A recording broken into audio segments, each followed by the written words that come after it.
do this. It's the real Jonathan Smith Show on Indy Sports Ticket, 1430 AM, 93.9 HD2, and always on the free Indy Sports Ticket app. What's going on? Welcome into the real Jonathan Smith Show here on Indy Sports Ticket. Thank you for tuning in, no matter how you're tuning in, whether that's YouTube, Indy Sports Ticket. If you want to head over there and subscribe, maybe you're watching the show on X__ Jonathan Smith, to follow me there and watch the show there. You can also listen on the Indy Sports Ticket app, which you can download wherever you find your apps. Thank you for tuning in on a beautiful Monday morning. It's starting to feel like fall. The leaves are changing colors and doing all those things. And the Colts and the Indiana Hoosiers just continue to do nothing but win football games. Nothing but win football games. And it's awesome. Like at this time last year, you're just fighting to find anything positive to say about the Colts. It's like, hey, at least their uniforms are blue. Like that was what it felt like. But now they're 5-1. They've won every game that they were supposed to win, except for maybe the Broncos game. They were dogs in that one. They won every other game, though, that they were supposed to win. Jonathan Taylor's rolling. The defense still needs work. Anthony Richardson still finding various ways to get hurt. Yeah, so the Colts, very hard to complain about where they're at right now. 5-1. And to me, the most impressive part of this 5-1 start is the consistency. This Indianapolis Colts offense has now torn up a pretty good defense twice now. Two of the best defenses in the NFL have been absolutely torn up by the Colts so far this year. They're only 29 points up on the Denver Broncos, and they scored on every drive except for 2 in that game. They didn't punt in that game. They turned it over on downs twice. 29 points. That is the most amount of points the Denver Broncos have given up in a game all year, of a third of the way through the season. That's a pretty impressive claim to fame right there for the Indianapolis Colts. And then yesterday, the Colts scored 31 against the 4th-ranked scoring defense in the NFL that was finally healthy. Like, they had both starting corners. Mack Wilson, he's the guy who had the interception. He was finally back. And the Colts hung 31 on the Cardinals. That is the most amount of points that the Cardinals have allowed in a game all year. And the Colts scored on 5 of their 9 drives. And that's where I want to start, because that is where I think we've seen the biggest improvement from the Indianapolis Colts and this offense to start the year. The Colts scored a touchdown on all 4 of their red zone possessions yesterday. 100%. And that was such a problem early in the season. They scored 29 points against the Broncos, and they score on every possession but 2. Just way too many. Not empty, because obviously you're kicking a field goal, but just way too many possessions where the Colts would move the football and then stall out for one reason or another. There would be a negative play, or they'd commit a penalty, or they'd throw the football 3 times in a row when they had Jonathan Taylor hanging out in the backfield. They would just get in their own way time and time again. And that's a very problematic thing. And they've stopped doing that after struggling with penalties against the Rams and struggling with penalties last week when they beat the Raiders. This week, 5 penalties for only 40 yards against the Colts. It's a major improvement. And it's not super surprising that it's happening. This was the least penalized team in the NFL last year. It is something that Shane Steichen clearly stresses time and time again. This team is slowly becoming a little more discipline, the operation is being cleaned up. And that is a large part of why the Colts won that game yesterday. Ridger just threw in the chat that apparently the Colts have scored 10 touchdowns on their last 10 red zone possessions. Okay, so much better there from the Colts offense. The red zone was something that needed to improve, and it clearly has. Okay, they always seem to commit multiple penalties in the red zone earlier in the year. That wasn't an issue at all yesterday and hasn't been an issue here as of late. Okay, they were also more balanced in the red zone. I did a segment earlier in the year breaking down the Colts play calling in the red zone, and it was way too pass heavy. It's like 65-35 throwing the football in the red zone. And it's hard to throw the football in the red zone because there's less space. You can't stretch the defense. The defense has less field to defend and all those things. Yesterday, they were much more balanced. Okay, they weren't pass happy. They actually handed the football off to the best running back in football right now. It was amazing, and it's amazing what happens when you do that. They were split almost 50-50 in terms of the play calling in the red zone. And I've been saying this really from the start of the year when these issues were happening. The Colts should always be one of the best red zone teams in the NFL. Because teams that can run the football tend to be the best red zone teams in the NFL. And when you have this offensive line that continues to stay incredibly healthy, Braden Smith, Matt Gonsalves, Tanner Bortolini, Quentin Nelson, and Bernard Ryman, like when you have those guys, like you should be able to run the football in the red zone and put up a bunch of points. And so seeing them pivot a little bit, change the approach a little bit, looking to run the football more in the red zone, like that's why they've been better in the red zone. Like that's it's not a Daniel Jones thing. It's not a wide receiver thing. No, there's been less penalties and a greater commitment to running the football. The best red zone teams can run the football, and the Colts are finally starting to do that. I also very much enjoyed the involvement of Josh Downs yesterday. This guy he's so good in the slot. Okay, like that's what he is. And when you bring in a guy like Tyler Warren, one of your receivers is going to have to take on a lesser role. And that guy this year is Josh Downs. Because Tyler Warren's just a stud. He's leading the Colts in receiving yards through these first 6 weeks. The Colts have played a lot of 12 personnel this year, which is one running back and two tight ends. And when you do that, you have to take a wide receiver off the field. And they're not going to take Michael Pittman Jr. or Alec Pierce off the field in those spots because those guys are real, legitimate, like outside wide receivers. Josh Downs is 5'8". Maybe. He's not a wide receiver. He's a slot guy. And so because he plays in the slot, he comes off the field when the Colts want to go two tight ends, which is something we've seen them do a pretty fair amount of so far this season. And so it was really nice seeing him get involved yesterday. 6 catches for 42 yards and his first touchdown of the year. And when people talk about the weapons of the Colts and they talk about the weapons on other teams, the argument for the Colts isn't that their top end weapons are better than other people's, because they're not. The proof is, or the argument is in the depth. Like the fact that Josh Downs has barely played half of the offensive snaps for the Colts this year is a testament to the weapons that they have. This is a guy who would catch 100 balls and have 1,000 receiving yards on a lot of other teams. He'd run short routes and he'd pick up first downs at a pretty crazy rate. We've seen him do that, a little bit this year in the snaps that he's played, just so quick, so fast.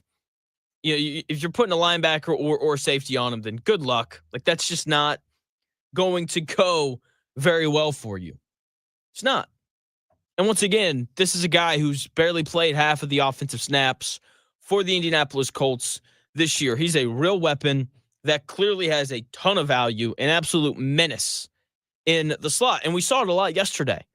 It's like, yeah, we're just going to get a linebacker matched up on this guy, and he's probably going to score when that happens. Like when you look at his touchdown reception, he beats a linebacker with ease. He gets crushed by a safety, and he holds on to the football. Pretty impressive. But like that is where his value is. And I'm kind of hoping that the Colts will continue to go to that at different times throughout the season. Like, I get it. Tyler Warren, stud. You want him on the field. But maybe just like a little bit more like 11 personnel. You know, just Warren and Taylor, and then you got Downs, Pierce, and Michael Pittman out at receiver. Because Josh Downs is just too good of a player to have been playing as little as he has this year, right? It's not like they're, sitting him like they're doing to A.D. Mitchell. He was inactive yesterday, but he just kind of seems like a guy who needs to be on the field a little bit more because he's just such a valuable player.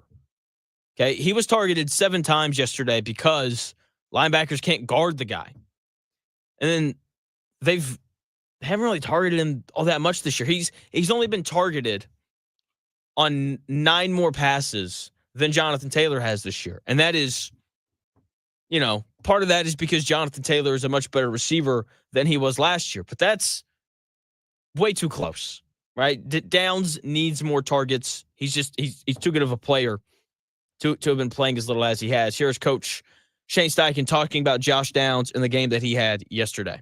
Yeah, I think he's got a great feel for the game. Obviously, the touchdown there, we had him on a little crossing route there in the back of the end zone. And, Daniel did a great job delivering the football there. And then obviously some of those third downs that he created, that one we just talked about, was huge. But great hands, great feel for the game. And then his yards after catch are great, just making guys miss and in space. Great player. Great player, according to Shane Steichen. Let's get him on the field a little bit more. He's one of those guys where every time he touches the football, you just know that something good is going to happen. You just know that it is. And so hopefully they're able to get him out there on the field just a little bit more. So the weapons that the Colts have are incredibly deep. And Daniel Jones has done a really nice job this year of getting them the football. I didn't think he was great yesterday. Thought it was very up and down, to say the least. There were some really nice drives. Like the touchdown drive was very impressive from Daniel Jones. There were some low marks, some not good moments, but all in all, it was a pretty normal day for him yesterday. Didn't do anything crazy. Threw a really bad interception. I don't know how he didn't see the linebacker. I mean, he's just sitting right in front of him. Should have thrown 2, but Buda Baker has pan hands apparently, and he can't hold on to the football. So caught a bit of a break there. If that's a pick, then that a game might go a little bit differently. But it wasn't a pick, and the Colts are 5-1. So who cares? Outside of that, just another very efficient passing day from Daniel Jones. 22 of 30, 212 yards, and two touchdowns. Also used his legs a little bit too. Ran for 20 yards. Had a rushing touchdown. Just another very efficient day in the office for Daniel Jones. Here's Colts head coach Shane Steichen talking about the offense and that final drive from the offense that put them ahead. That was Daniel Jones's best drive of the day. Here's Coach Steichen talking about it. It was huge. We had a couple of them. We had one with a little double move to Downs, and they went to a cloud, and he was talking about all week, hey, if they go to this coverage, I might snap around and rip this in cut there. And sure enough, he saw it pre-snap. He flipped, and he hit Alec right there on the end, which was a huge play to set up that touchdown drive. So he made, like I said, he made some big-time throws. I thought the guys all did a hell of a job, especially the O-line protecting, and Warren obviously had a big game. Downs had a big game. It was good. And then JT ran hard like he always does. And to finish it in a 4-minute situation with the ball in our hands and taking a victory knee there was awesome.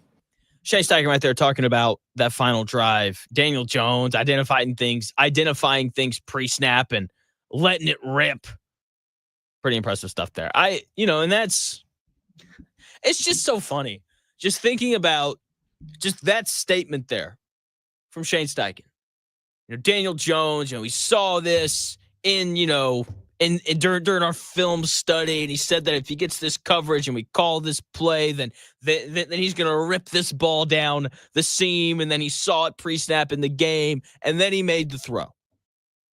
And Shane Steichen, who's pretty dull, when he talks about Daniel Jones, you can just tell he feels entirely differently about Daniel Jones than how he felt about Anthony Richardson last year. You can hear it in his voice, and it helps that they're winning. But he didn't talk about film during the week preparation stuff with Anthony Richardson at all last year. He didn't do it once. And to hear him talk about it with Daniel Jones it's kind of funny. And then you throw in the fact that Anthony Richardson fractured his orbital bone. It's like right below your eye. Right by his eye. And at this point, it genuinely feels like a bit from Anthony Richardson.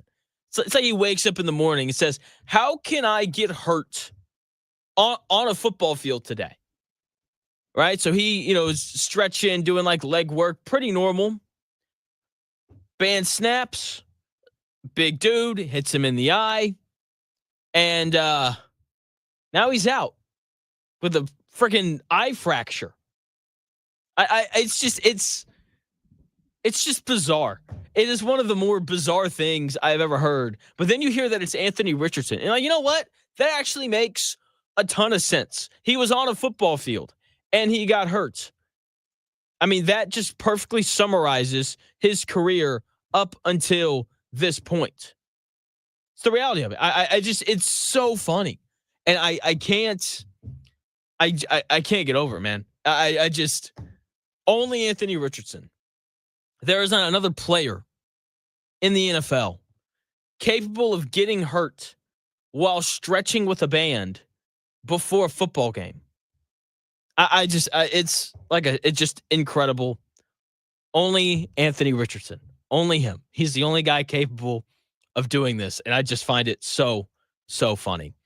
Now, the offense is good. People need to slow their rolls, though. Saw tweets from Pat McAfee. I saw a tweet from Richard Sherman talking about this Colts team. They need to slow their rolls. I'll tell you why in 4 minutes.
may, one day, be a must-listen for sports enthusiasts.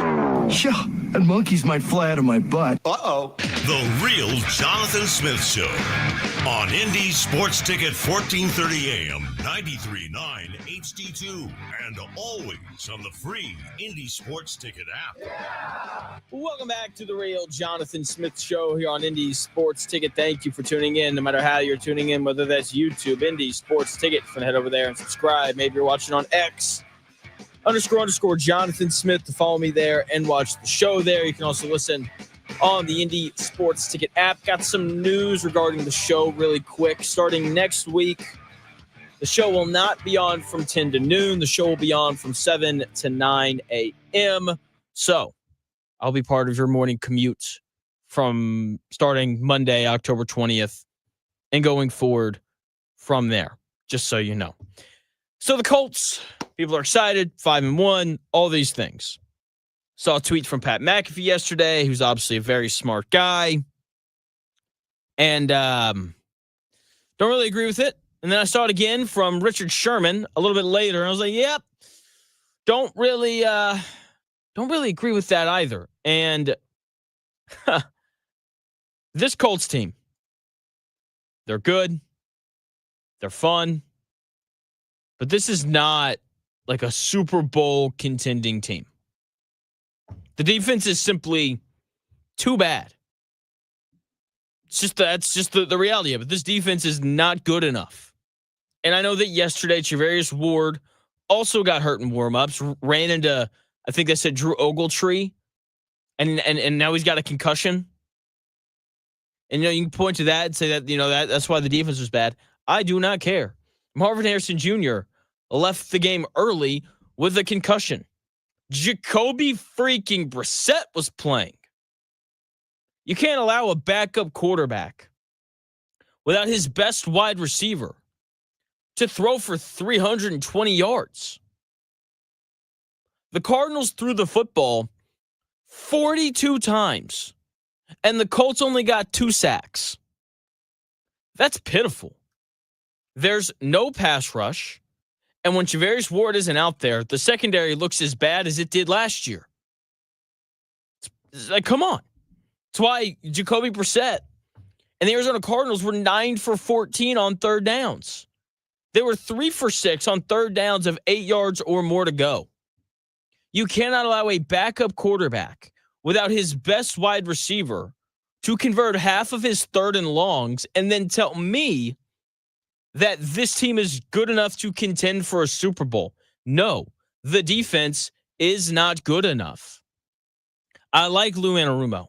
He is so much better than Gus Bradley was last year as the Colts continue their streak of having forced a turnover in every game that they have played in.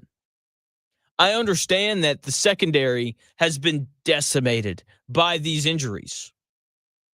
But the Colts have played 3 teams that I would classify as good teams. I think the Cardinals are a good football team. Seriously. Their other 3 losses have all come on last-second field goals. The Cardinals are clearly a step above the Dolphins and the Titans and the Raiders. So in the 3 games the Colts have played against legitimately good opponents, they gave up 28 to the Broncos. They gave up 27 to the Cardinals yesterday. And they gave up 27 to the Rams. There's going to come a week where the offense doesn't score 30. Instead, they're going to score 20 like they did against the Rams. And when that week comes, the Colts will lose that game because this Colts defense is incapable of winning a game for the Colts. That is the thing with all these other teams in the NFL. They have a defense, not all the other good teams in the NFL. They have a defense that is capable of winning a game for them. The Chiefs last night proved that they have a defense that can go win a game for them. I know that because they just held the Lions, who before the week started, were the number 1 scoring offense in the NFL. And that Chiefs defense held them to 17 points. The Eagles, I know they're 4-2, but they have a defense that is capable of winning games for them. The Packers have won. That's my question about the Bills, but they have a truly, elite quarterback. So, they're able to kind of overcome that a little bit. So they have to fix the defense. Now, to the defense's credit, the Colts defense, they did do a good job against the run yesterday, right? Only 3.8 yards per carry. Not bad. Not bad at all.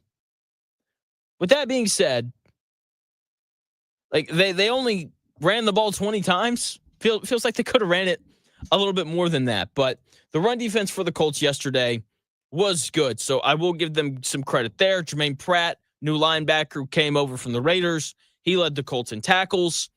And I'd like to think he'd have at least a little bit to do with the improved run defense. That paired with the fact that the Cardinals were missing their two best running backs. They were both out with injuries. But, I mean, there you go. There's like a little bit of credit for him. And I keep seeing people throw out the name, Trey Hendrickson. The Colts should trade for Trey Hendrickson. There's an issue with that. Trey Hendrickson, his contract is about to expire. If you trade for him, you're probably going to want to extend that guy. And that guy's really expensive, and he's 30 years old. And you're not getting him for a 5th round pick. It's not happening. You're going to have to give up enough to a point where you're like, all right, like we gave up, two draft picks to bring him in. Like, we can't give that up and then not have him here long term. And so I know people keep throwing out that name because the Bengals are bad. There's two things you have to remember about the Bengals, though. They just traded for Joe Flacco, which means that they're trying to win games this year. And you have to remember that it's the most, maybe not the most, it is one of the most incompetent organizations in the NFL. It would not surprise me if they didn't trade that dude. Honestly, I don't think they're going to. And I get it. It makes sense. Lou Anarumo, formerly with Cincinnati, had a lot of success with Trey Hendrickson. I wouldn't bet on Trey Hendrickson being moved. I don't know if it would shock me, but if the Bengals were to move Trey Hendrickson, I'd be like, wow, that's a little surprising. So I don't think that guy is really an option. I think you're looking at Jalen Phillips or Bradley Chubb.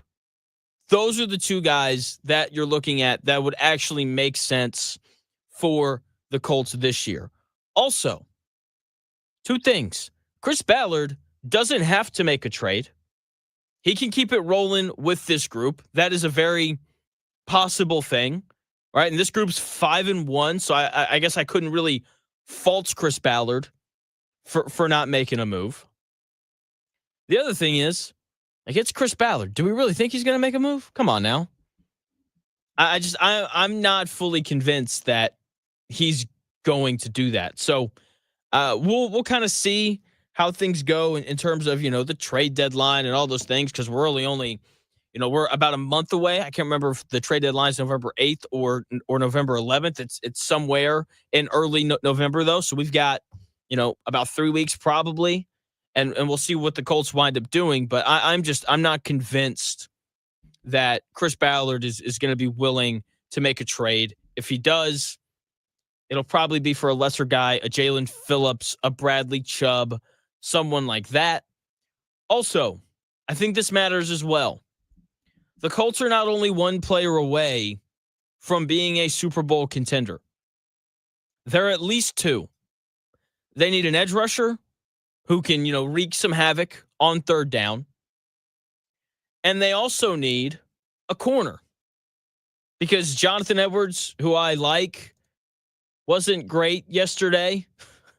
Mekhi Blackmon also wasn't super great yesterday. Like they need help at that cornerback number 2 slot. And so, and I don't know if they're going to be willing to make that trade, because they clearly really like Justin Wally, who was going to be the starter until he tore his ACL in the offseason. And so I'm not convinced that the Colts are absolutely going to make a move, to make a trade, to compete for a title this year. Because one, I don't think that this defense is good enough, and they're more than one piece away. It's also Chris Ballard. Come on now. Just trust Chris Ballard to make the right draft pick. I say as their, former number 4 overall pick, former, their second round pick 2 years ago, and their second round pick this year were all healthy scratches from the lineup. Or I guess, Anthony Richardson wasn't because he decided to smack himself in the face. Anyway, to Chris Ballard's credit, he did draft Jonathan Taylor, who is absolutely, positively the leader for the offensive player of the year right now. He's still the best player on this offense. I know we love Daniel Jones right now. I know we do. But Jonathan Taylor's still the man. 21 carries for 123 yards and a touchdown yesterday. He's played the full game now 4 times this year. He got pulled early against the Raiders. He got pulled early against the Dolphins. In the other 4, he ran for 100 yards in 3 of them, and those are the 3 games that the Colts won. He didn't surpass 100 rushing yards against the Raiders. The Rams, not the Raiders. I guess he didn't surpass it against the Raiders either, but for this context, I meant the Rams. And he's just been really good. He touched the football 25 times yesterday. I think that's a really good number. He had a long run of 30 yards. And he just continues to do everything. Like the Colts used a 5th-round pick on a running back, and they haven't really had to use him. And I don't think it's necessarily because they don't think that DJ Giddens is any good. Jonathan Taylor's just doing everything at such a high level right now. He's still blazing fast. He's still finishing runs with power. He had a couple runs yesterday where he carried a freaking defensive lineman for 3 extra yards after he got hit.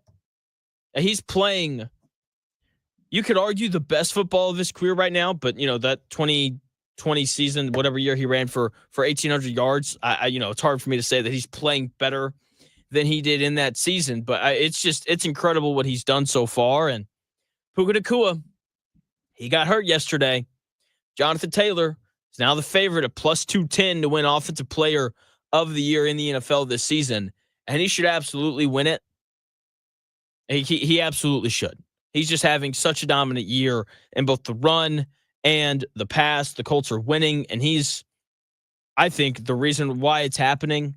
A large part, not the entire part, but a large part of why the Colts offense has been as efficient as it's been, a large part of why Daniel Jones has been as good as he's been, is because you have to be wary of Jonathan Taylor every time he's on the field. And the fact that he's a legitimate 3rd down back now allows them to play him even more often.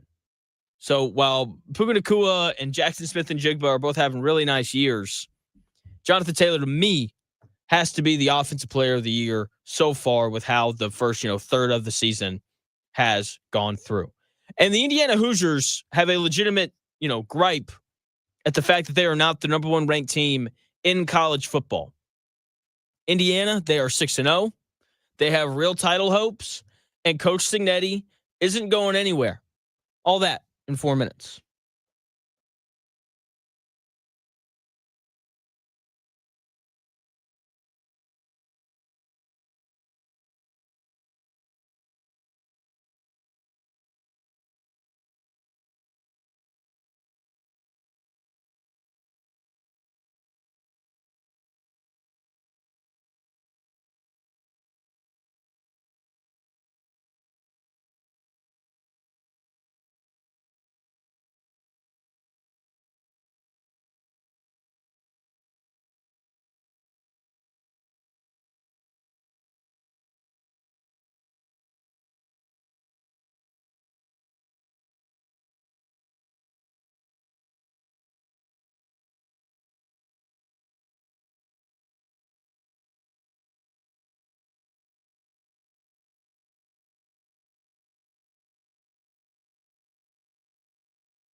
The best takes.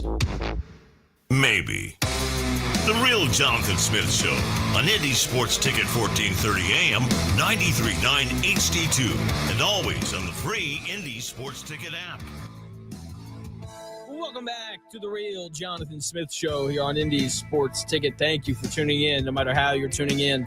Whether that's YouTube, Indy Sports Ticket, you want to head over there and subscribe. Maybe you You can also watch the show on X __ Jonathan Smith. Follow me there and watch the show there. You can also listen on the Indy Sports Ticket app, which you can download wherever you find your apps. Also, big news for the show starting next week. So Monday, October 20th, the show will not be on from 10 to noon. It will be moved to the morning from 7 to 9 a.m. Indiana, 6-0, real title hopes, not just the Big Ten title, national title. And it's surprising. Like that, just simple as that. I am stunned by this. And I'm going to do a lot more on this tomorrow, but I thought the most impressive drive that Indiana had in that win over Oregon on Saturday was right after the Fernando Mendoza pick six. They're up 20-13. They are clearly in control of the football game, and then Mendoza throws it late, leaves it inside. Ball gets housed. It's 20-20. You're on the road. Crowd's going crazy. And they were just completely and totally unfazed. Fernando Mendoza walks back out there. They march the football right back down the field. And they score a touchdown. Isaiah Surratt. Great throw. Did I say Isaiah? Elijah Surratt, excuse me. Throws a beautiful ball. Like basically the same pass that he threw a pick six on. He threw for a touchdown. Very, very similar. And Indiana goes on to win the game 30-20. A double-digit win on the road against a really good Oregon team. And Indiana fans who are new to the world of college football, I just want you to know this. That way you don't get suckered in and trolled. There is no such thing as a good win in college football. There is, I'm just telling you, there's always a way to tear down your best win. I already saw it over the weekend. You know, someone in the YouTube chat mentioned that I looked like I got a little bit of sun. I did. I was in Knoxville. I went to Neyland Stadium for the first time. Very loud. I will never go back. As I was saying, there's no such thing as a good win in college football. I'm scrolling X, reading stuff about the Indiana win and all those things. And this, guy comments about it. And the guy's like, was Oregon really that good? Their big win was an overtime win over Penn State, who just lost to UCLA and Northwestern and had to fire their head coach. So, was the Indiana win really that good? The answer is obviously yes, because Oregon's one of the best football teams in the country. This is why it's important to watch the games and just see, that team's good at football. And the Oregon Ducks are absolutely good at football. Okay? And look, I hand up. I was partially wrong about the Hoosiers. I knew that they were better this year than they were last year. I'd said that multiple times. Just didn't realize that they were this much better. They did a great job in the trenches against an Oregon team that has a history of owning the trenches. Dante Moore, starting quarterback for Oregon. He'd been sacked once all year coming into that game. Indiana got to him 6 times on Saturday. Just they're a little smaller up front, which is a little concerning still. But they are so fast and they are so quick. And like the sideline to sideline speed, I think is up there with just about anybody. And you can really see it with that front four. And just an incredible performance from the Hoosiers on Saturday. And on the other side, Fernando Mendoza was only sacked once. And that was a major issue. Like last year when they played Notre Dame and they played Michigan and they played Ohio State, the offensive line got pushed around. That was the very simple reality of it. And that didn't happen on Saturday against one of the better front fours in the country. Mendoza only sacked once. And when the discrepancy is that large in terms of, sacks allowed by Oregon, 6, sacks allowed by Indiana, 1, then it becomes pretty obvious pretty quickly why Indiana won that football game. They were better in the trenches than Oregon. It's a fact. Like that is what happened. And so just a great job by Coach Cignetti and the rest of his staff to be able to go in there and to win that game. They didn't run the ball as well as they probably would have wanted to, 37 times for only 111 yards. But once again, this is a testament to Oregon and how good of a team they are. And then you look at how well Oregon ran the football, 30 carries for 80 yards. They ran it worse than the Hoosiers did. And when your pass rush is better and you don't allow the other team to run the football, you're going to win most of the time in pretty dominant fashion. Oregon really struggled to move the football against this Indiana defense, and it was really, really impressive. Now, it's happening again. Coach Cignetti last year, he's going to leave for Florida. Florida's going to fire Billy Napier, and then they're going to come grab Coach Cignetti. No, they're not. No, they're not. And now it's happening again. Penn State fired James Franklin. You don't pay a $50 million buyout. You don't pay a $50 million buyout for, if you don't have the next guy lined up. And that next guy clearly has to be Coach Cignetti. I mean, why would he want to stay at Indiana, a team that just went on the road to Oregon and beat them with relative ease? Indiana has more than enough to keep Coach Cignetti. If you hear someone even mention the idea of Coach Cignetti leaving Indiana, you should just mute them on X. Just like, you know what, you're muted. I don't want to see anything from you ever again. Okay, that's what they should do. I don't know if that's what they're going to do or not. But with that being said, we'll see. Coach Cignetti's not leaving. He's not leaving Indiana for Penn State. But he's from Pittsburgh. That is no longer what college football is about. 10 years ago, absolutely you could make that argument. And you could tell me how Penn State has better resources and how they're more committed to football and all these things. But Indiana has more than enough to keep Coach Cignetti because of the boosters that are backing the program.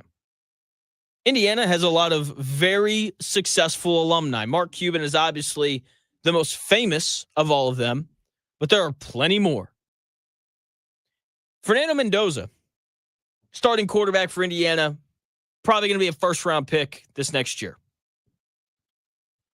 Did you know that he had a transfer offer from Georgia? And he chose Indiana? And I'm telling you, like, he didn't pick Indiana because he liked the weather more.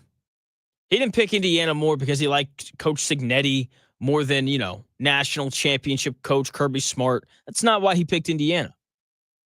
He picked Indiana because Indiana offered him more money. The number 1 ranked transfer portal quarterback chose Indiana, which tells you all you need to know about the money being poured into this program. Indiana, again, has several successful alumni. Do you know who gave to the athletic department for the first time in his life this year? Mark Cuban, CBSSports.com. They sat down with Mark Cuban. This article came out, I believe, 3 days ago now.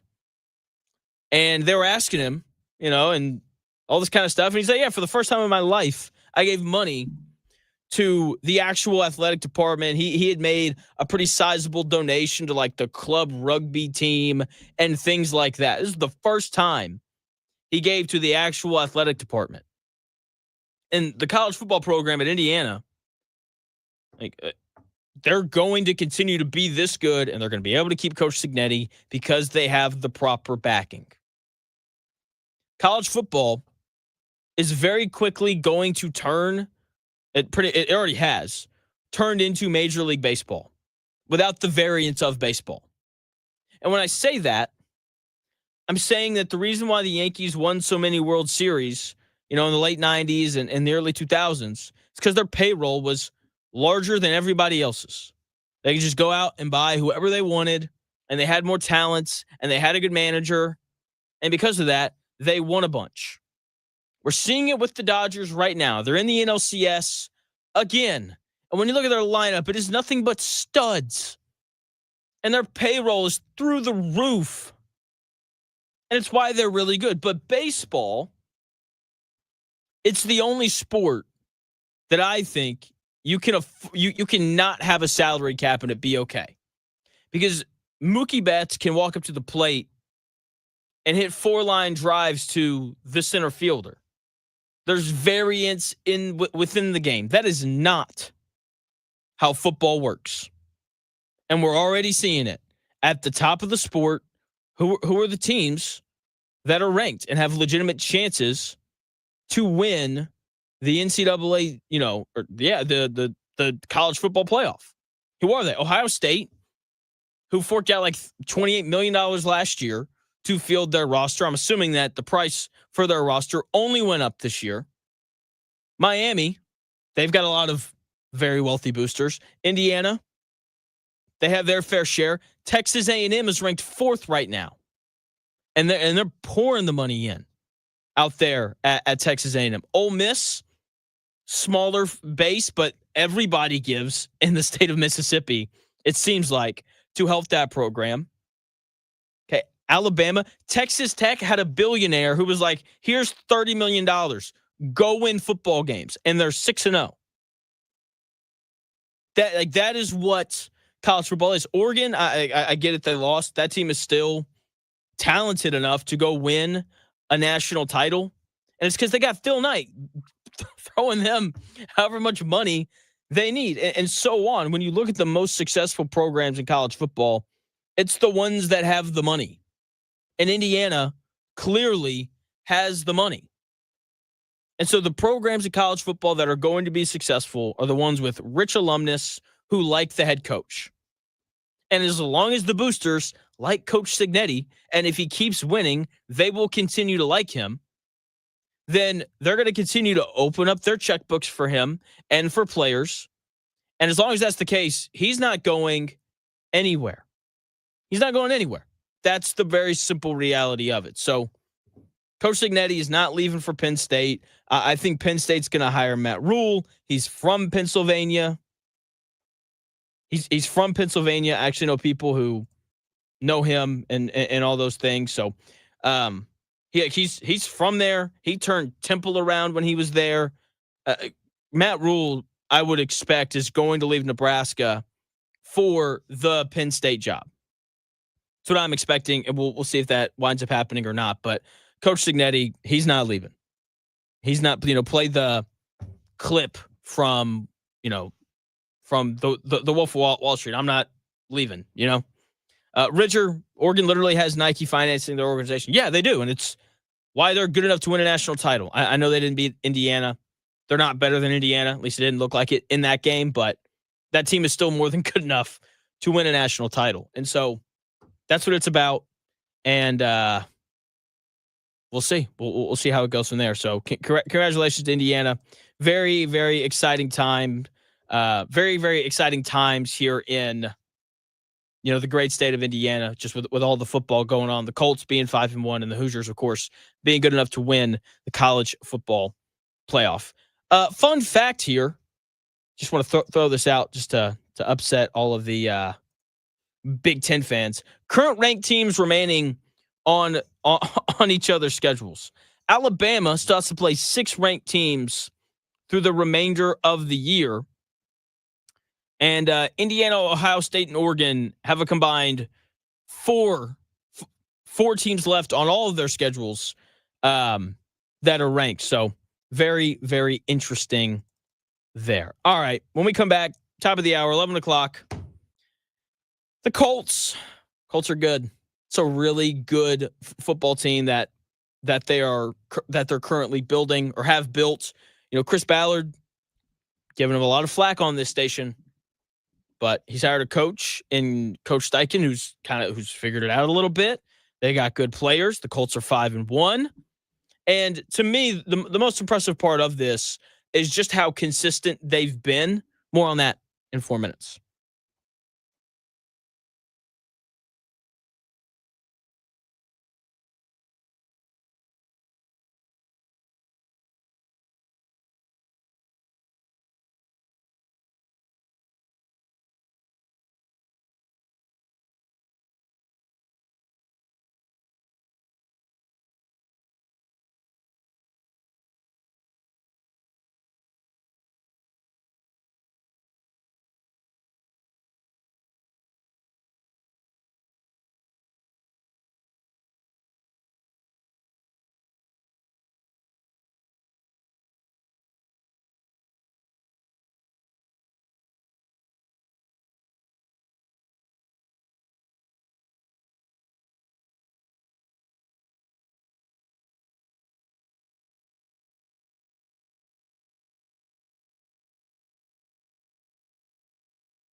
Let's do this.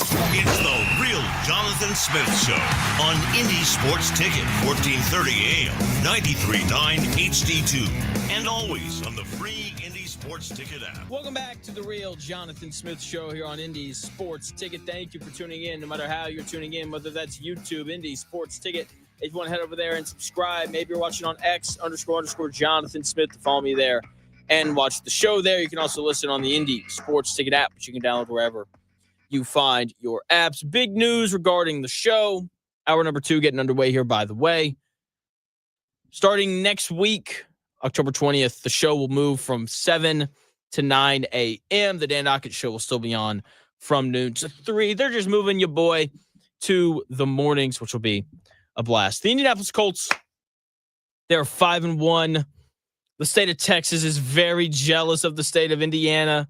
The college football playoff is going to run through Indiana. The AFC playoffs may run through Indiana. It's very much in play for the Indianapolis Colts to grab that 1 seed and win the AFC South. Big loss yesterday for the Jacksonville Jaguars. Anyway, the Colts, they are 5-1. The Bills play against the Falcons tonight. They will probably join the Colts atop of the AFC tonight after they beat the Falcons. But hey, we'll see what happens. This is why we play the games, right? So to me, the most impressive part of the Colts season so far has just been the consistency. I feel like I'm getting the same team pretty much every single week. And, that's what it should look like in the NFL. College football, there's a lot of 18-year-olds, right? A lot of young dudes whose girlfriends just broke up with them and they're emotional and they're up and down and all those things, right? So you're going to get some of that in the world of college football. You shouldn't get that at all in the NFL because these are grown men who, are pros or should be pros at least. And the consistency of the Colts has been very, very impressive so far this year. The offense has now shredded 2 of the best defenses in the NFL. The Colts hung 29 points on the Denver Broncos early in the year. They scored on every drive except for 2. 29 points, that is the most that the Broncos have given up in a single game all year this year. 29 from the Colts happened at Lucas Oil. And then yesterday, they go out playing host to the Arizona Cardinals, and they score 31 points against the 4th-ranked scoring defense in the NFL. They had a pretty healthy defense for the first time really since week 1. Will Johnson was back. Mac Wilson Jr. was back. He was the linebacker who picked off Daniel Jones. Max Helton was back, their other corner. So like they were healthy, and it didn't matter. The Colts still hung 31 on them. That is the most that the Cardinals have allowed points-wise in a game. Scored on 5 of their 9 drives yesterday, 4 touchdowns, and only 1 field goal. Okay, and that's where I want to start. The red zone offense for the Indianapolis Colts, it's just gotten better. It's improved, and this is, to me, this is the sign of a good coach and a good football team. A team that gets better as the year progresses. The scored a touchdown on all 4 of their red zone possessions yesterday. That was a problem early in the season. It's why the Broncos game was close. The Colts just weren't very good in the red zone against the Broncos in that game. Yesterday, so much better for multiple reasons.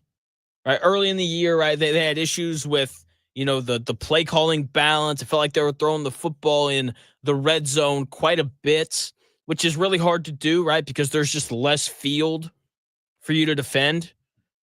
If you're throwing the football at your own 40, the DBs have to defend, a bunch of extra field. Whereas if you're throwing the ball from the 10, you're capped out at 20 yards down the field, because you have the 10 yards to the goal line and then 10 yards to the back of the end zone.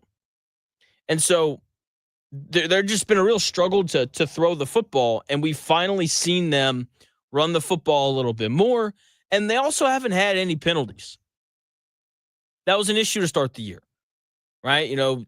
11 penalties against the Rams, 8 penalties against the Raiders, and so on.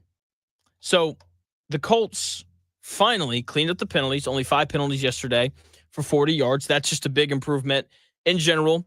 It's not a surprising one when you consider the fact that, the Colts were the least penalized team in the NFL last year. That seems to be a point of emphasis of these Shane Steichen coach teams, right? And to make matters worse, all those penalties seem to be committed in the red zone. Kind of problematic there as well. So that improved. And as I said, way more balance in the red zone in terms of run to pass. They were split almost 50-50. And the Colts should be a truly elite end zone team because they can run the football. The best red zone teams have the ability to run the football. And obviously with Jonathan Taylor and a still very healthy offensive line, Bernard Raymond hadn't gotten hurt all year. Quentin Nelson has stayed healthy. Tanner Bortolini stayed healthy. Matt Gonsalves has only missed 1 game. And Braden Smith continues to stay incredibly healthy. As long as that keeps happening, the Colts should continue to put up 6 instead of 3 whenever they get into the red zone, just because of how well they run the football. And then obviously you can run play action off of that. Teams love to run those little bootlegs, right? Fake the run, roll your quarterback out to the right. You got your tight end or receiver, running a little crosser. You see teams score off of plays like that all the time. And you can only run that play effectively if you can run the football.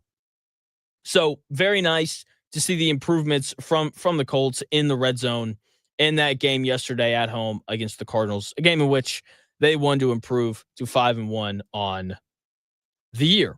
I also really enjoyed the involvement of Josh Downs yesterday. He's a guy who hasn't really, played a ton this year, right? Like this is a guy who, not in and out of the lineup is not correct, but he's only played on the field for a little over half of the Colts offensive snaps so far this year. And that's, part of having a really good tight end. He was, like I said, Downs was really good yesterday, 6 receptions for 42 yards and a touchdown. And when you have a really good tight end, like the Colts now do, you're going to, run more heavy personnel. The Colts have ran a lot more 12 personnel this year. That is 1 running back and 2 tight ends compared to last year. And when you run 12 personnel, you have to take a wide receiver off the field. And just because of the position, you're going to take Josh Downs off the field because as much as I like Josh Downs, he can't play out wide. Bigger receivers play out wide, and that's clearly Michael Pittman Jr. and Alec Pierce. And both of those guys are excellent players, so they're not taking them off the field. They're going to take off Josh Downs just because of his size. He has to play in the slot. And, it's just nice seeing him on the field a little bit more yesterday. And he, to me, he is the best example and the best proof that the Colts have of the elite weaponry that is on this roster. In just about any other place, he would be a 100 reception, 1,000 receiving yard a year kind of player. He'd run these short little routes. You'd find him a lot on 3rd and 6, and he'd pick up 8 because he'd catch it 2 yards short of the sticks, make 2 people miss, and then he'd scamper out of bounds, right? We've seen him do that quite a bit this year, right? And he's barely been on the field for half of the Colts snaps. And that's not, a knock on him. That's just a testament to Tyler Warren, how good of a player he's been, and how successful the Colts have been when they've had 2 tight ends on the field. So he's a real weapon. Josh Downs is. He's got a lot of value, a menace in the slot. They got him matched up on linebackers in the red zone yesterday. That's why he scored that touchdown. He was targeted 7 times because of that, right? He's a problem. Kids love to say that. So-and-so's a problem. Josh Downs, dude's a problem. And he's only been targeted 9 more times on the year with passes than Jonathan Taylor. And that doesn't seem right, but it is right for the Colts. Because while there's not a top dog wide receiver, there's no Justin Jefferson or Jamar Chase or CeeDee Lamb on this roster, It's just a lot of really good receivers. And, Jonathan Taylor out of the backfield who can obviously make things shake after the catch. It's just a very balanced attack with all these receivers. And Josh Downs has sadly been the odd guy out, in 5 of the Colts' first 6 games. He wasn't yesterday. He was a large part of the Colts and their win. Here was Shane Steichen after the game talking about Josh Downs and just the kind of talent he is as a player. Yeah, I think he's got a great feel for the game. Obviously, the touchdown there, we had him on a little crossing route there in the back of the end zone. And, Daniel did a great job delivering the football there. And then obviously some of those third downs that he created, that one we just talked about, was huge. But great hands, great feel for the game. Yeah, his yards after catch are great, just making guys miss and in space. Great player. Great player. Josh Downs is, according to Colts head coach Shane Steichen right there after the game yesterday. And such a good player. Such a good time just watching him play and actually having like a real impact. And the weapons that the Colts have are incredibly deep. And Daniel Jones has done a really nice job getting them the football. It was another very normal day for him yesterday. Really, really impressive day from him. And, I honestly, not impressive, efficient. That's the right word. He didn't do anything crazy. Just another normal day, right? Threw a really bad pick. I still don't know how he didn't see Mack Wilson Sr. just standing there. So obvious. Should have thrown 2. Budda Baker, two hands on it, jumped the route, and he dropped it. If that play's made, man, I'd be talking about the Colts being 5-1. Just saying, like, that's just a very simple reality of it. So outside of those 2 passes, though, just another good day at the office for Daniel Jones. Very efficient, 22 of 30 passing for only, 212 yards and 2 touchdowns. Used his legs a bit too, 4 carries for 20 yards and a touchdown. So just another day at the office for Daniel Jones, just doing all the things that we expect for starting quarterbacks in 2025 to do, using his legs to get out of trouble, reading the defense, and knowing where to go with the football. That has been the name of his game so far this year. And, it's led to the Colts being 5-1. Here is Shane Steichen after the game talking about Daniel Jones, the offense, and that final drive to put them up and ultimately win the game. It was huge. We had a couple of them. We had one with a little double move to downs, and they went to a cloud, and he was talking about all week, hey, if they go to this coverage, I might snap around and rip this in cut there. And sure enough, he saw it pre-snap. He flipped, and he hit Alec right there on the end, which was a huge play to set up that touchdown drive. So he made, like I said, he made some big-time throws. I thought the guys all did a hell of a job, especially the O-line protecting, and Warren obviously had a big game. Downs had a big game. It was good. And then JT ran hard like he always does. And to finish it in a 4-minute situation with the ball in our hands and taking a victory knee there was awesome. Shane Steichen right there talking about the offense and, getting it done late. To Daniel Jones's credit, he was a little up and down yesterday, but when the Colts needed it, that little 4-minute drive did a great job of managing the clock and making the throws when he needed to. And if you heard Shane Steichen do press conferences last year, it's so funny. Or correction, I find it very funny. Okay.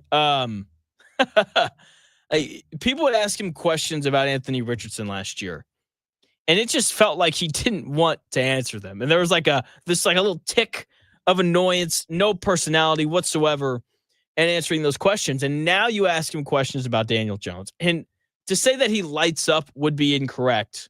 But there's a little more pep whenever he's talking about him. Oh, like this week we were in the film room and he said that if he got this coverage and he called this play, then he was going to rip this route to Pierce. And then we called that play and he got that coverage and then he did it and it was awesome. And it was a big play for us. And I think back on all the press conferences that I listened to last year. And I think about how whenever Shane Steichen would talk about Anthony Richardson, there was never any mention of preparation during the week. There was never any mention of, Anthony Richardson saying something during film and then executing it during the game. None of that was ever said by Shane Steichen. And to be fair, Colts didn't win. They didn't win a ton of games last year. And when that happens, when you don't win, like it's tougher to be positive, but you can just tell like there's not only a new feeling in the building with the Colts, but like there's a new feeling with Shane Steichen. Like he seems genuinely happy to be the head coach of the Colts, to be dealing with Daniel Jones instead of Anthony Richardson, who fractured his eye yesterday, stretching with with a band. It's incredible. Like it feels like a bit at this point. Anthony Richardson just wakes up and says, "What is the most unique way that I can get hurt on the football field today?" And he's stretching, and the band snaps back, and it hits him in the face, and and then he's hurt, and it's incredible. I'm just kind of waiting on the Colts to move him. That just kind of feels like it's going to happen here at some point. We'll see if it does slash when it does, but it looks like they're going to extend Daniel Jones here at some point. But dude, I just find it funny. I just do. Yeah. You know what else is maybe not funny, but it's still just a genuinely great time. Holiday World today. The Real Jonathan Smith Show is sponsored by Holiday World and Splash and Safari. No one does the holidays like Holiday World. I'm telling you, get down there. They're doing these awesome, drone shows to celebrate Halloween. Like dress up, go down there with your family and your kids, and just have an absolute blast. Because that's what happens when you go to Holiday World. You have a really good time, and you make memories that your kids are going to talk about 10 years from now. You want to do that, I promise. Get down to Holiday World, the sponsor for today's Real Jonathan Smith Show. When we come back in 4 minutes, the defense, someone threw it here in the chat. McKinney1213 over on YouTube. Indie Sports Ticket. Head over there and subscribe. McKinney1213 saying, I'm really worried if our defensive backfield doesn't get healthy, the end of the season might be pretty rough. McKinney, it's a great concern. I've got many, many thoughts on that in 4 minutes.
It's here.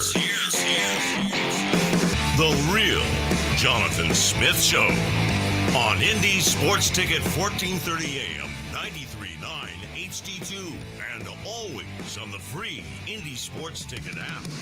Welcome back to the real Jonathan Smith Show here on Indy Sports Ticket. Thank you for tuning in, no matter how you're tuning in, whether that's YouTube, Indy Sports Ticket. If you want to head over there and subscribe, maybe you're watching on X__Jonathan Smith. Follow me there and watch the show there. You can also listen on that Indy Sports Ticket app, which you can download wherever you find your apps. The Colts, the offense, it's rolling. The offense is consistent. The offense is arguably the best in football as they now lead the NFL in points per game after the Lions only scored 17 points last night, dropping their average, which was it, like 34.5 points a game, which is just absurd. But the defense is bad. The defense still needs a ton of work for the Colts. Okay, I know that Charvarius Ward, I know he got hurt in warm-ups. I fully understand. But I do not care. Marvin Harrison Jr. left the game early with a concussion. Jacoby Brissett, backup quarterback, was playing. If you allow for a backup quarterback without his best wide receiver to throw for 320 yards, you have issues. I don't care if your best corner wasn't playing. The Cardinals threw the football 42 times. The Colts only got 2 sacks. That's pitiful. There's no pass rush. And when Charvarius Ward isn't playing, the secondary reverts to being as bad as it was last year. That's why Jacoby Brissett and the Arizona Cardinals went 9 of 14 on third downs. The Cardinals were 3 of 6 on third downs with 8 or more yards to go. You cannot allow a backup quarterback without his best wide receiver to convert half of his third and longs. It's unacceptable. And again, I do not care that Charvarius Ward didn't play. I like Lou Anarumo. He's a much better defensive coordinator than Gus Bradley was last year. I know the secondary has been decimated by injuries. Like the Colts' top 4 corners just all continue to be hurt. With that being said, the Colts have played 3 good teams. And by the way, I would classify the Cardinals as a good team. Like they're clearly much better than the Dolphins, Titans, and Raiders. The Colts gave up 28 to the Broncos, 27 to the Rams, and 27 to the Cardinals. So the 3 competent teams that they've played, the defense has struggled. And there's going to come a week, like when they played against the Rams, where the offense doesn't score 30, which is a lot in the NFL. There's going to come a week where the offense doesn't score 30, and the Colts are going to lose that game. That's just where we're at with this offense and this defense. Like the offense has to score 30 in order for them to beat good teams. And that's not always going to happen. Now, to the defense's credit, the run defense was much improved, right? I've been been ranting about that all year. Okay? Like there wasn't a running back for the Cardinals who averaged over 4 yards per carry. Jermaine Pratt comes over from Vegas, leads the Colts in tackles in his first game, and I'd like to think that he had a lot to do with that. I thought he played well. But the pass defense, it's problematic. The pass rush, it's even worse. And I understand that Colts fans are hammering the table, saying, hey, we need Trey Hendrickson. Let's go get Trey Hendrickson. I'm telling you, they're not making that trade. It's not going to happen. For a couple of reasons. One, Trey Hendrickson's deal is expiring.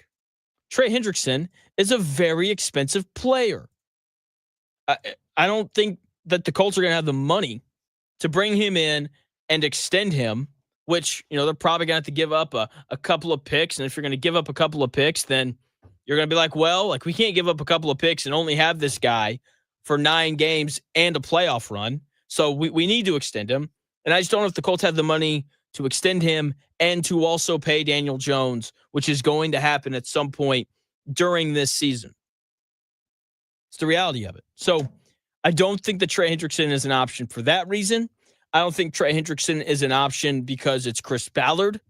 And do you really expect for Chris Ballard to go out there and make some big-time blockbuster move?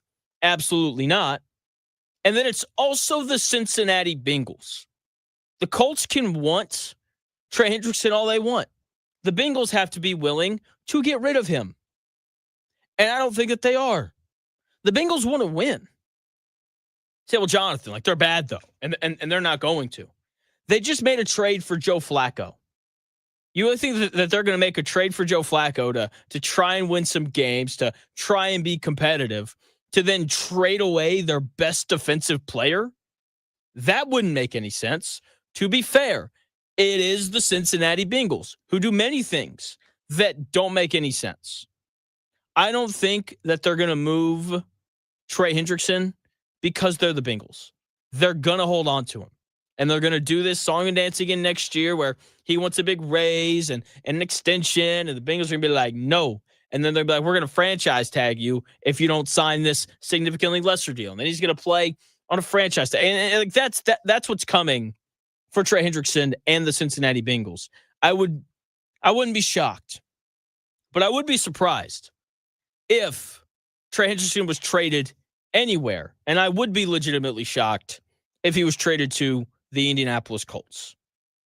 Okay. I find it very hard to believe that the Colts are going to be able to make that trade happen, in part because of who, Chris Ballard is, but also in part because of who the Bengals are. So very, very tough trade to make happen there for multiple reasons.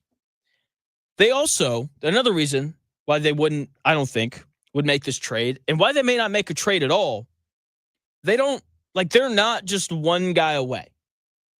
Like it made sense for the Packers to trade for Micah Parsons because they were one piece away from being a real, legitimate Super Bowl contending team. That's it. They were like they needed one thing: an edge rusher. They were good at corner. They were good at linebacker. Had weapons on offense. A good quarterback. A good head coach. They were good everywhere else. They just needed for their leading sack guy to not have 7.5 sacks like they did last year. They needed a pass rusher. So they went out and they got one. The Colts need a pass rusher and a second corner and probably a linebacker. They're 3 things away. And you're not making 3 trades that result in major upgrades at all 3 of those positions. Right? It's not happening, especially with Chris Ballard. He's a little more conservative than these other general managers. So it's tough for me to see. I wouldn't be surprised in the slightest if the Colts just decided to sit on their hands. Daniel Jones is young, right? They're like, all right, like what does this team look like in the playoffs? Right? Like it wouldn't surprise me in the slightest if they just wanted to roll like that through the rest of the season. And, we'll see how things go from there. But I'd be surprised if the Colts made any sort of big trade, which is it's disappointing, and I don't like it because I want for the Colts to be aggressive, because I do believe that aggressiveness wins in sports. Like the Rams are a very aggressive team, and like that's why they won a Super Bowl. But you have to know when to be aggressive, and I'm just not convinced that right now is the time for the Colts. Chris Ballard and Shane Steichen are currently doing more than enough to keep their jobs and to come back next year as the general manager and head coach of the Colts. With that being said, like that's really all that they wanted to do this year. I don't think that they're in any sort of a hurry to mortgage any part of their future, since it seems like they're going to be here a little bit longer. And I hope Jonathan Taylor continues to be part of the future. 26 years old. I think he needs like 7 more rushing touchdowns to pass Edgerrin James on the Colts all-time rushing touchdown leaders. And he was once again great yesterday. He's still the best player on this offense. 21 carries for 123 yards and a touchdown. He's played the full game 4 times this year. He got pulled early against the Raiders and the Dolphins. I guess he got pulled early against the Titans as well. But and the other 4, he ran for 100 yards in 3 of them. And those are the 3 games that the Colts won. They lost the one game to the Rams where he didn't run for 100 yards. So when he gets rolling, this Colts team is just really tough to beat. It's just how it is. He touched the football 25 times yesterday. It's a really good number. You know, he had a long run of 30 yards, and he just continues to do everything.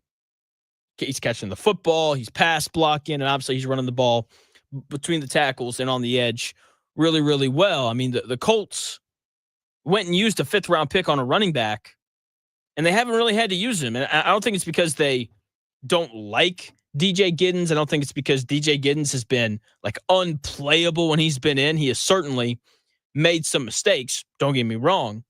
But, you know, it's not like A.D. Mitchell level mistakes. I think that Jonathan Taylor's just doing everything, and they haven't needed to use DJ Giddens very much because of that. And it just everything Jonathan Taylor does just seems to be at the highest of levels right now, and it is so much fun to watch. He is now favored to win Offensive Player of the Year. All it took was, you know, another 30-yard run, another example of the blazing speed. You know, that paired with, you know, a couple runs where he's carrying defensive linemen for an extra 3 or 4 yards against the Cardinals yesterday. That paired with the fact that Puka Nacua got hurt yesterday has now led to Jonathan Taylor being the favorite at plus 210 to an Offensive Player of the Year in the NFL. And Puka Nacua is second. Jackson Smith-Njigba is third. And he's having a great year, but he's clearly behind Jonathan Taylor and Puka Nacua because, you know, Jackson Smith-Njigba is at plus 550. And I think it'd be premature for me to say that this is the best year of Jonathan Taylor's career, given the fact that he ran for 1,800 yards in a season. He's still very healthy right now. We'll see if he can stay healthy all year. If he does, then he's going to have a real chance to surpass that 1,800-yard rushing number. But this is definitely the most complete he's been as a player. He'll probably set a career high in receiving yards and in receptions because he's really worked on and added that to his game. They're able to leave him in on third down where he can pass block and do those things. And it's just really impressive seeing him do everything that you ask a running back to do. And then you pair that with, you know, the rest of the offense, and he's the engine of it. You know, if someone on the Colts wins MVP, it'll be Daniel Jones because he's the quarterback, and that's just how it works. But not all of, but I do think a lot of the success of Daniel Jones can be attributed to Jonathan Taylor because when he's on the field, you have to be cautious of the run. Play action just becomes a little more dynamic, which makes the windows a little bit bigger, which makes the quarterback's job a little bit easier. So just super impressed with everything that we've seen from Jonathan Taylor this year as he continues to, you know, be the main source of this very high-powered Indianapolis Colts offense. Speaking of high-powered, the Indiana Hoosiers are 6-0 and have a real, like, legitimate chance to win the national title. They go on the road, beat a really good Oregon team yesterday, and it's just they've got a pretty easy schedule the rest of the way. My thoughts on Indiana beating Oregon on the road in 4 minutes.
Attention taxpayers, if you owe $5,000 or more and have missed another tax deadline, you're officially on the IRS's radar. The IRS has resumed aggressive collections. That means wage garnishments, bank levies, even seizures of your home, car, or retirement accounts. If you owe $5,000 or more and missed the deadline, you're stacking new debt on top of what you already owe. Call Priority Tax Relief now. Their experts fight back fast and are saving their clients millions in tax debt every month. I owed over $50,000. And they settled it for pennies on the dollar. These guys are as legit as they come. After speaking on my behalf with the IRS, my entire debt of $25,000 will be eliminated. Whether you've received collection letters or you're already facing liens and garnishments, call for your free consultation. There are no upfront fees. Priority Tax Relief. Let's make your taxes our priority. Call 800-958-3071. 800-958-3071. 800-958-3071.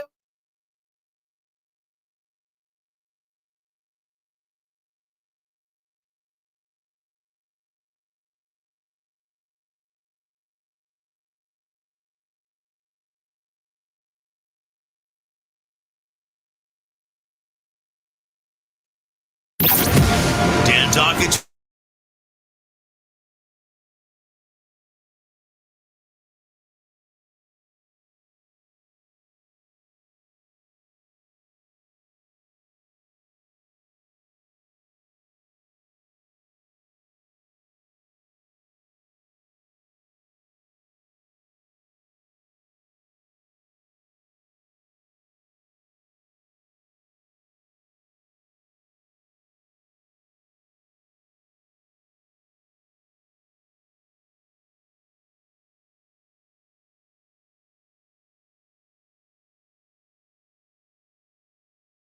World of football just runs through the state of Indiana as of right now with the Indiana Hoosiers 6-0.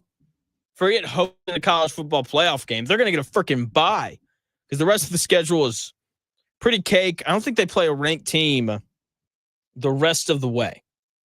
So they should kind of cruise through the rest of the Big Ten. Yeah, like they're going to play Michigan State. They should win that game.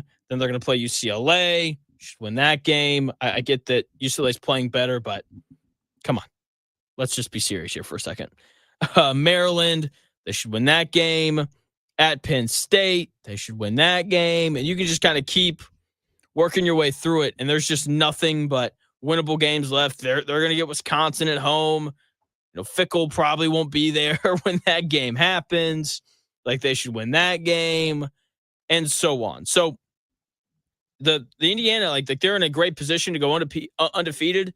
They're going to probably play Ohio State in the Big Ten national title game, in the Big Ten championship game here in Indianapolis. And, that'll be their chance to not only be, to not only have earned a bye, but to also be the number one seed, which would obviously be a very, very big advantage going into the college football playoff. Just an incredible performance from them on Sunday.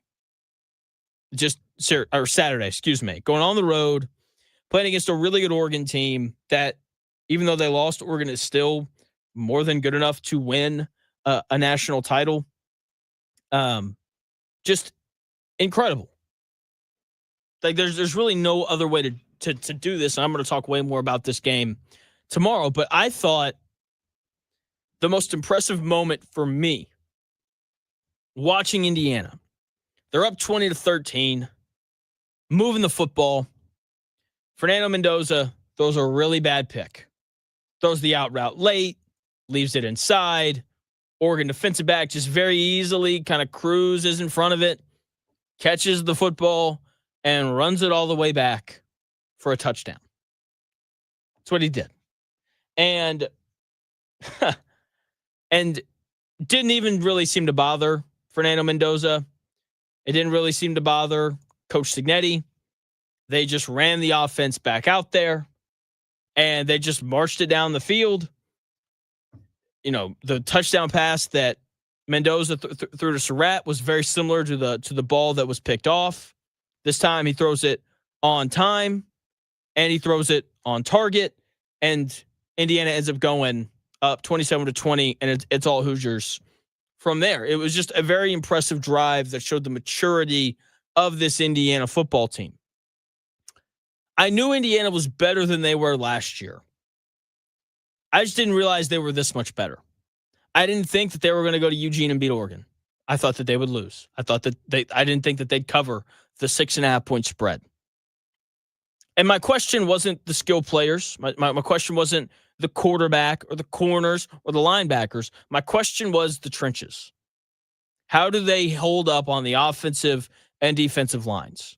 Because Oregon, very good on both the offensive and defensive lines. And Indiana owned the line of scrimmage. Dante Moore had been sacked once all year. Coming into that game, Indiana got to him 6 times on Saturday.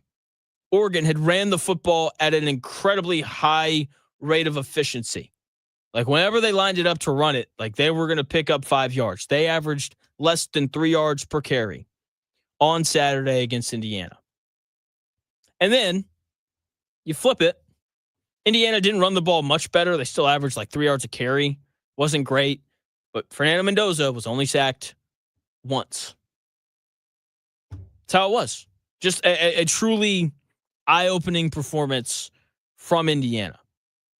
And when the discrepancy is that large, when you look at sacks, like you know the story of the game. So props to Coach Cignetti and his ability to upgrade the trenches after only 1 year. That is why they have made the leap. They've had a good quarterback. And last year when they lost to Ohio State and when they lost to Notre Dame and when they had a lot of trouble with Michigan at home, what was the issue? The offensive and defensive lines for Indiana just weren't good enough. And this year, they absolutely are. And if Indiana wins a national title, it'll be because of that. That'll be it. Now, Penn State decided to fire James Franklin, Curtis Manlow, saying that may bite them in the rear at some point down the line. I completely agree.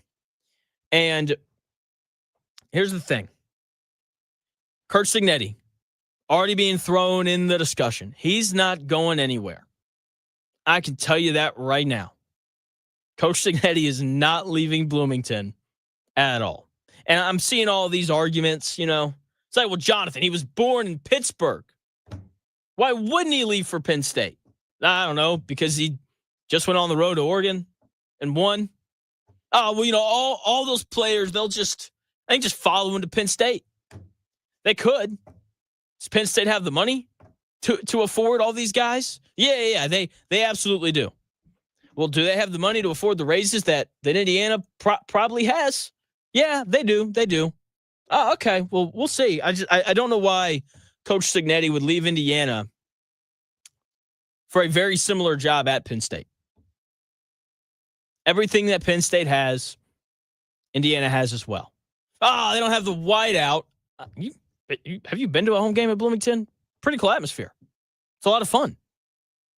I promise you, that is not going to be the thing that moves Coach Cignetti.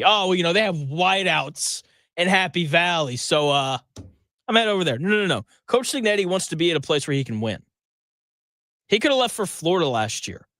Florida's a better job than Penn State, and he decided to stay. You know why?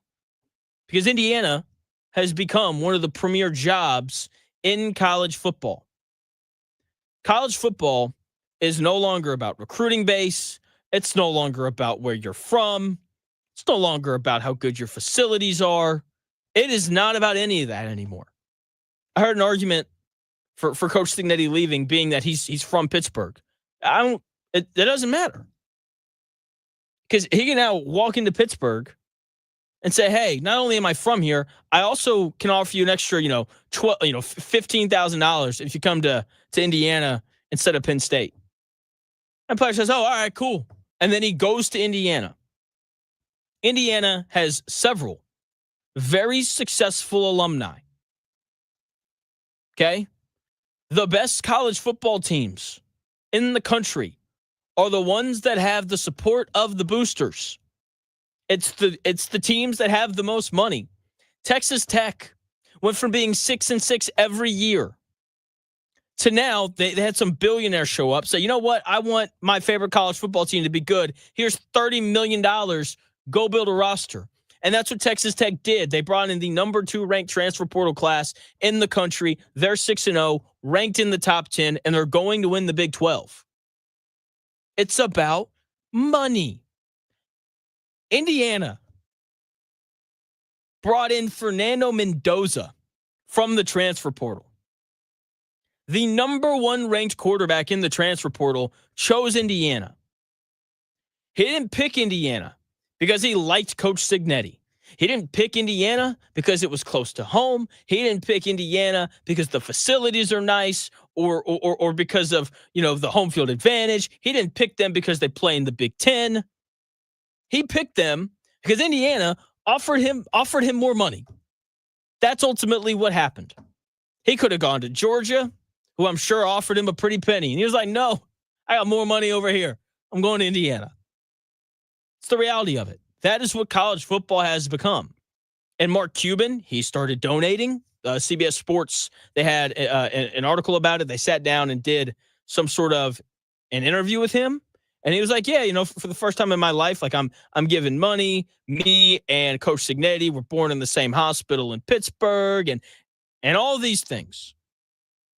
Okay? They have the money to keep Coach Cignetti, and they have the money to continue to bring in really good players. And guess what? Coach Cignetti's a likable dude. People like him. He's got a really nice personality that people kind of gravitate towards.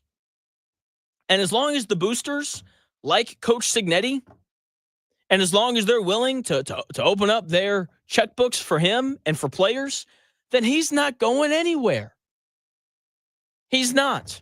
The best jobs in college football are no longer, built on, like, what is your recruiting base? Florida was an awesome job for such a long time because they were in Florida and they weren't far from Alabama, which has really good high school football, and Georgia has really good, like that. That's why Florida was a good job. I don't know Florida's booster situation. I'm sure it's pretty nice.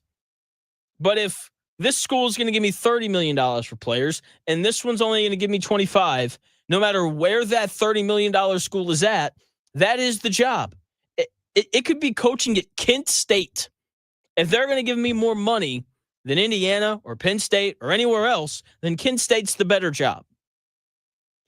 College football has turned into Major League Baseball. You remember when, the Yankees kept winning all the World Series and no one liked the Yankees because there's no salary cap in baseball? Everyone was just like, yeah, like, of course they're going to win the World Series. Like, they have the highest payroll. And then, Jeter and A-Rod and all those guys went out there and they won all those World Series in the late 90s and in the early 2000s. And right now you've got the LA Dodgers, who are once again in the NLCS, and they won the World Series. It wouldn't really be surprising because they have the highest payroll. That is what college football is becoming. And the problem with that is, in baseball, there's a lot of variance. There's a lot of luck. It's like Mookie Betts could go 4 for 4, but no runners on the 4 times he's at the plate. Mookie Betts could go 0 for 4 and have an average exit velocity of 108 miles an hour. He just hit it right to somebody all 4 times. There's variance like that in baseball. That is not a thing in football. It is not. College football has always been about talent. And you know why Alabama was better than everybody for all those years that Nick Saban was there? Because they had more talent than everybody else. That's what it was. Was Coach Saban a really good head coach? Absolutely. But ultimately, they won games because they had talent. College football has always been about talent acquisition. And the way that you acquire talent now is you pay for it. And so the schools with the most money willing to fork it out to coaches and to players, those are the good jobs. And when it comes to Indiana, they appear to have the boosters that are willing to do that. And as long as that's the case, Coach Cignetti isn't going anywhere. Matt Rule seems like the guy who's going to go coach at Penn State. Another guy from Pennsylvania who, has had a lot of success as a college football coach, hasn't really been able to turn around Nebraska Then again, Penn State, has an extra $10 million for players that Nebraska doesn't. Then I think Matt Rule's going to be just fine turning that program around. James Franklin, we'll see what he does. Do I want him to be the new head coach at the University of Arkansas? Absolutely, I do. Doesn't mean that it'll happen. Speaking of the University of Arkansas, early on in the show, someone on YouTube mentioned that I got a little bit of sun. I did. I went to Knoxville over the weekend to watch a game at Neyland, trying to go to all the different SEC stadiums. Obviously, I've been to the University of Arkansas in Fayetteville. I've been to O'Hare, which is where Auburn plays, and I've been to Tuscaloosa, where Alabama plays. So, and then obviously Neyland. Of the four, Neyland by far was the worst experience. It was very loud, but a stadium is not built for 103,000 people. Like you walk anywhere, man, like people are just on top of you everywhere you go. A big, fat, drunk guy fell on top of my mom. It was not good. It was not good at all. So the atmosphere itself, a lot of fun, really cool. I would recommend going there once. Probably wouldn't recommend you going there twice. Okay, of all the SEC stadiums I've been to so far, Alabama has absolutely been it's absolutely been the best experience. Curtis Manlow saying James Franklin would have pulled the Calipari and got out of Penn State to go to Arkansas before they could fire him. I don't know how we do that in the middle of the year. But sure, I guess. Yeah, we'll see. Anyway, we'll see what my Hogs end up doing. We'll see if James Franklin wants to go coach somewhere. He did just get handed $50 million. So they don't he doesn't have to go coach anywhere. He can go hang out and sit on a beach for the rest of his life. You can retire off of $50 million. He probably doesn't want to do that because he's a very competitive person, but he'll have plenty of suitors in the offseason, and he'll land on his feet somewhere. And he should just go to the place that has the largest NIL, because that is how you win football games now in the world of college sports. That's going to do it here on the Real Jonathan Smith Show. Thank you for taking the time out of your day to tune in, no matter how you tuned in, whether that was YouTube, Indy Sports Ticket. If you want to head over there and subscribe, maybe you watched on X _ Jonathan Smith, the Indy Sports Ticket app, and 1430 AM as well. Get on down to Holiday World. It's a great, great time. The Dan Dockett Show comes your way starting at noon.